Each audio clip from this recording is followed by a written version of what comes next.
Notidiario UTS, edición central, con Brian López, César Sierra y Caterine Quintero. Buenas tardes, estos son nuestros principales titulares. Corte Suprema abre nueva investigación contra el representante Wilmar Carrillo por presunta corrupción. Gilberto Rondón sale del FNA tras escándalo de mermelada liberales. Juez de New York declara a Trump responsable de fraudes financieros continuados. Empresa de Santander es salpicada por un fraude a Ecopetrol.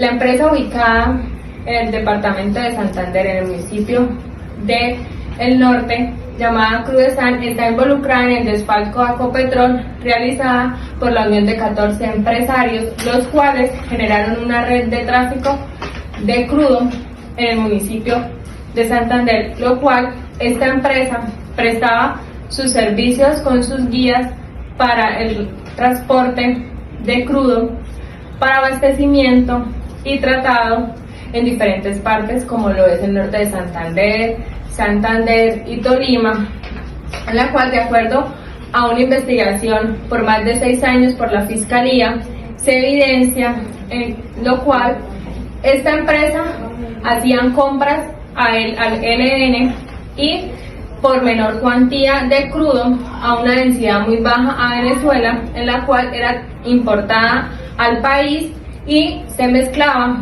con los crudos provenientes de los diferentes pozos petroleros, generando así un intercambio para hacer su exportación a Venezuela y a Panamá. Todo esto se llevó a cabo por 14 empresarios. Tras la investigación, la Fiscalía en la Cámara de Comercio de Bucaramanga dio a conocer que al terminar el 2021, Crudesan tenía un capital de 80 millones.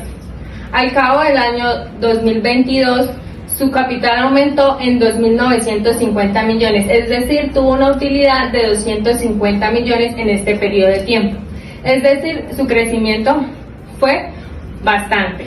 Además, estas empresas utilizaban una fachada de la cual Crudesan era la encargada de transportar con sus guías este crudo por el país para llevarlo a las diferentes empresas creadas, en la cual se hacía tanto su transformación, mezcla, como se volvía a recoger para entregarlo en Venezuela y así exportarse y tanto a Panamá como se decía a Venezuela. Además, estas empresas fueron investigadas por más de 6 años y al cabo del 3 de octubre del presente año serán judicializadas estas entidades por el robo realizado a Ecopetrol. En otro lugar de la noticia se encuentra nuestra compañera Tatiana Ríos, de la cual nos va a ampliar sobre la noticia del representante Wilmar Carrillo. Buenas tardes, Caterine, muchas gracias. Nos encontramos en el lugar de los hechos, donde aclararemos con más detalle estos incidentes. El congresista ya había rendido indagatoria por irregularidades en contratación cuando se desempeñó como secretario de Infraestructura en Norte de Santander. La Sala de Instrucción de la Corte Suprema de Justicia abrió formalmente un nuevo proceso en contra del representante a la Cámara Wilmar Carrillo Mendoza, esta vez por presunta corrupción. Los delitos por los que se le acusa son la celebración de contratos sin cumplimiento de requisitos legales, enriquecimiento ilícito y violación del régimen legal o constitucional de inhabilidades e incompatibilidades. Según el alto tribunal, el representante habría firmado varios contratos de manera ilegal cuando fungía como secretario de Infraestructura del Departamento de Norte de Santander. Específicamente, los contratos fueron celebrados con una empresa en la que estaba vinculado el hermano de la esposa del congresista, es decir, su cuñado, quien participaba como accionista de la misma. Wilmar Carrillo ya había sido investigado por la Corte Suprema en 2 oportunidades anteriores. En enero de 2023, el representante por el partido de la U fue acusado por los delitos de interés indebido a la celebración de contratos y tráfico de influencias de servidor público. Las irregularidades las habría cometido sobre negocios jurídicos relacionados con el Hospital Regional de Abrego en Norte de Santander entre 2016 y 2017. También, la Sala de Instrucción de la Corte lo acusó por varias irregularidades detectadas en un contrato en el cual suministró materia prima para la pavimentación de la red vial, el cual se gastó 4.003 millones en diciembre del 2010. Cuando Carrillo Mendoza se desempeñaba en su cargo como secretario de Infraestructura, fue recibido por varias acusaciones e inclusive en delitos, pero estos fueron absueltos en junio del 2023.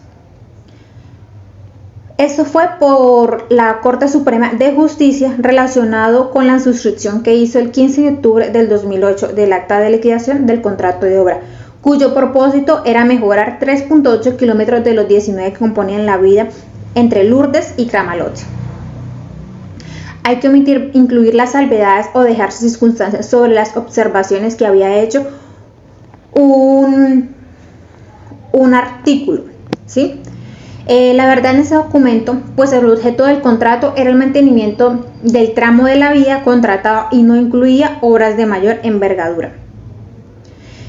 Es decir, en el proceso quedó demostrado que las fallas de la vía no eran imputables a la constructora y las obras de estabilización que recomendaba el estudio geotécnico realizado con posterioridad no guardaban relación con el objeto del contrato, sino que constituían obras a futuro de gran envergadura y costo, cuya ejecución podría existir y exigir a la constructora naturaleza y magnitud. En tal medida, la sentencia absolutoria tuvo en cuenta que la liquidación contractual de carácter bilateral se debía limitar al objeto del contrato, que en este caso tenía como extrabilidad y trazabilidad hacer mejora en las vías. Seguimos en estudio con Brian López. Interesante noticia. Ahora iremos a un corte comercial y volveremos con las noticias nacionales. Bretaña acompaña tus mejores momentos. Muchas gracias por esperarnos y habernos elegido. Ahora volviendo con los ámbitos nacionales, un caso de corrupción que hubo en el Ministerio de Tecnología, en el cual más conocido como en el cual la ministra Karen Abuine presentó varias acusaciones de manejo irregularidades en el manejo de contratación, en el cual iba dirigido hacia los centros poblados para tener conectividad. Ese dinero nunca llegó, 70 millones nunca llegaron, por el cual hubo varios escándalos, acusaciones y arrestos, pero desafortunadamente ese dinero nunca llegó. Supuestamente el presidente Iván Duque dijo que iba a recuperar esos 70 millones a través de investigaciones, a través del ministerio, pero la nueva ministra, en el cual había reemplazado a Karen Abuinen, dijo que no se podía, que ese dinero ya se daba por perdido. En esos momentos Karen Abuinen tuvo que renunciar y se presentó una moción de censura, en el cual Karen Abuinen nunca pagó por los 70 millones desaparecidos, pero sí fueron arrestados como Emilio Tapia, que estaba encargado de hacer los contratos. Desafortunadamente no hubo más y no hubo justicia. Eso fue un escándalo muy grave de corrupción en que se presenta muy seguido en nuestro país. Y siguiendo en ámbitos nacionales, es muy alarmante lo que está pasando en el Fondo Nacional. Mi compañera Angie Sánchez ampliará esa noticia. Así es, Brian, buenas tardes. En otras noticias, Gilberto Rondón sale del Fondo Nacional tras escándalo de mermelada de liberales en la entidad del ministro de Hacienda y Crédito Público. Ricardo Bonilla aceptó la renuncia de Gilberto Rondón a la presidencia del Fondo Nacional. La salida del Rondón estaba cantada desde hace varios meses, luego de que se diera a conocer que se habría recibido alrededor de 250 hojas de vida de miembros del Partido Liberal para puestos dentro de la entidad. El objetivo sería supuestamente otorgar cargos a cambio de que fuesen votados positivamente las reformas de la salud laboral y pensional en el actual gobierno del Congreso. Según W Radio, la emisora que destapó el escándalo, el senador Mauricio entregó 25 y 28 hojas de vida, de las cuales habían sido contratados a la fecha 7 personas. El senador Fabio Amin le dieron 18 cupos y aunque se entregó ese mismo número de hojas, ha conseguido quedarse con 8 contratos, por mencionar algunos. Por lo tanto, la Sala de Instrucción de Corte Suprema de Justicia abrió la indagación de preliminar en contra de 19 congresistas señalados de recomendar individuos para trabajar en la entidad sin cumplir con los requisitos. Los hechos que se imputan al gobierno Gilberto Rondón y los cuales congresistas involucrados son una clara violación de los principios éticos que rigen en el desempeño de los cargos públicos. En primer lugar, la ética profesional exige a los funcionarios públicos actúen con honestidad y transparencia transparencia en el ejercicio de sus funciones. En este caso se acusa a Rondón y a los congresistas el haber utilizado sus cargos para favorecer a las personas que no cumplían con los requisitos para los puestos que se les dieron asignados. Eso constituye una falta grave de honestidad y transparencia, ya que se trata de un uso indebido de los recursos públicos. En segundo lugar, la ética profesional exige que los funcionarios públicos actúen con imparcialidad y objetividad en sus decisiones. En este caso se acusa a Rondón y a los congresistas de haber otorgado los puestos a cambio de votos para las reformas del gobierno.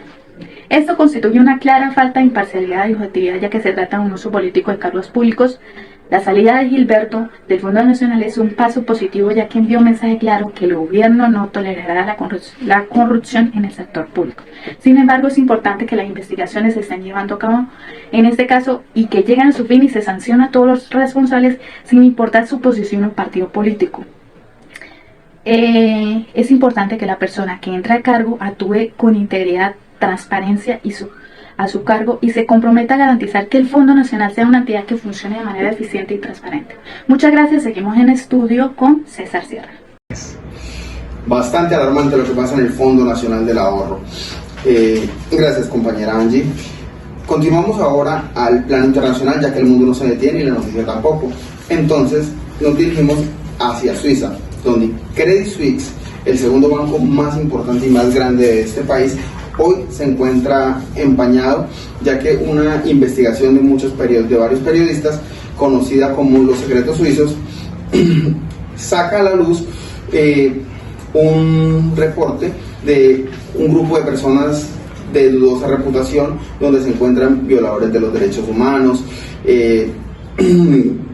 y otro grupo de los petróleos de Venezuela, se encuentran registrados en las arcas de este banco, con un valor conjunto de más o menos 100 millones de dólares. Entre ellos tenemos el expresidente egipcio Hosni Musbari, el rey Abdullah II de Jordania y otras personas vinculadas a los dólares venezolanos.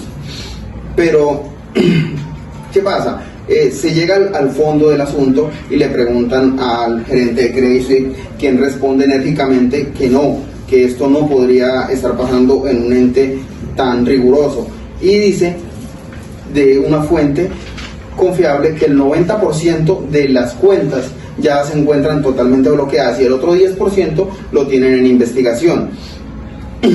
A esto se le suma que el New York Times, uno de los periódicos más importantes de Nueva York, y The Guardian y otras emblemáticas revistas han estado siempre investigando y se unen a replicar lo que ha pasado con este banco. Queda todo en investigación porque hablan y dan declaraciones, pero nada ha sido probado, entonces seguiremos informando. En otro lugar de la noticia está nuestro compañero Carlos con el caso Donald Trump desde Nueva York. Claro que sí, César. Buenas tardes. 2:13 p.m. desde la ciudad de Nueva York, en donde un juez declaró como presuntos responsables a Donald Trump y a 2 de sus hijos de fraude financiero en la evaluación de activos de la empresa familiar Trump Organization.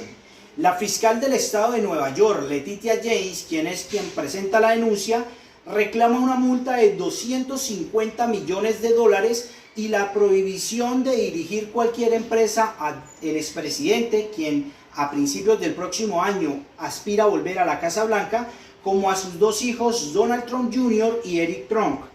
En su decisión, el juez Arthur Engoron estima que Donald Trump y sus 2 hijos, vicepresidentes ejecutivos, son responsables de continuadas violaciones a la ley, y a ellos se suman los documentos suministrados por la Fiscalía General, donde muestran claramente las evaluaciones fraudulentas de Donald Trump sobre los activos del grupo que opera en el sector hotelero, residencial y de campos de golf.